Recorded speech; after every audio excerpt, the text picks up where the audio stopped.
Hello there, Sherry Bennett. I am busting to ask you a really important question. Can I do that? Yes, thank you. Please do. Right. And I'm asking this because of your knowledge within medical cannabis area. And my question is this, because it's burning away in me, and I'm sure it must be burning away a lot of other people.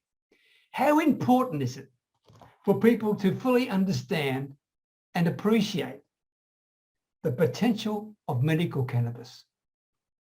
Oh, it's just it's so important, and it could mean the difference between life and death. Believe it or not, we've learned that medical cannabis treatment is a necessary medicine, especially for those of us who live with post-traumatic stress, anxiety, and depression. And frankly, this pandemic has fueled domestic violence, racism, and the opioid crisis is out of control right now. And we know also with certainty that medical cannabis does not come with the risk of life-threatening addiction or lethal overdose, unlike opioid medications, for instance, and benzodiazepines. So well-meaning doctors are prescribing antidepressants and sleeping pills and tranquilizers for those of us suffering with these afflictions. And right now, it's so important because who needs medical cannabis treatment the most? Our first line, our first responders, our veterans, our people working on the front lines, living with extreme trauma and stress. And frankly, these are people that are fighting for our basic rights and freedoms, and yet they're not given the education because of the prohibitive laws, and they're not given safe access to this life-saving medication. So that's it in a nutshell, Peter, and thank you so much for asking. I'm very grateful to have the opportunity to talk with you this morning. Well, you helped me do that. But by the same token, can I ask you one more quick question? Please do. There are legalities around medical cannabis right now that are being resolved, but slowly and surely. But within Canada, these issues have been solved, correct? Well, no, not, yes. Well, medical cannabis has been legal since 2001, but the stigma still exists, unfortunately. Oh, yes. And I'll just tell you again that the original laws were based on non-scientific, racist propaganda.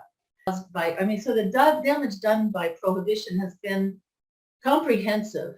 And so the solutions have to be just as comprehensive.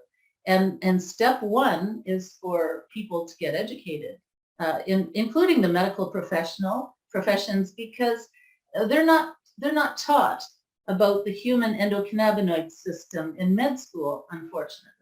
And this is due to the laws. That's changing, but it's too slow. And you know what? It's probably a golden opportunity for the medical profession to help even more people. I would think so. Any doctors that have an existing clinic, a pain clinic, for instance, for those medical professionals that are helping our veterans, it would be a great addition to add on this business model of having a cannabis clinic. But step one is become educated on how to dose it, how to deliver the correct micro doses of medical cannabis treatment, and to have the knowledge about the basic human endocannabinoid system, which is the largest modulating system in the human body. Yeah. So that system regulates our immune function, our digestive function, and our nervous system. And frankly, a lot of us are feeling very anxious and nervous in these days, in these times. So, Sherry, you are obviously an educator, all right? And you have all the information that people need in order to understand the implications and the opportunities available within the use of medical cannabis. If that's the case, what's the best way for them to contact you? The best way is through my website, which is called letstalkcannabis.ca. And there they will find a lot of good education in form of blog articles. And I'm just recently released 2 online courses.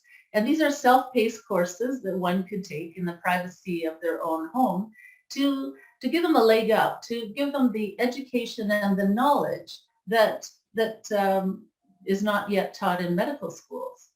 And this knowledge, frankly, is gold.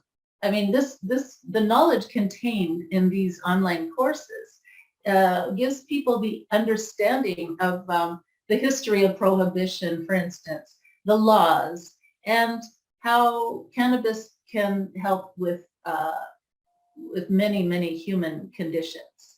And as I said, it can be a matter of life and death because opioid medications are killing far more people than any virus. Well, to me, if medical cannabis is safe and non-addictive and can solve those problems that opioids are not doing very well at the moment, then to me, it's critical that people get in touch with you.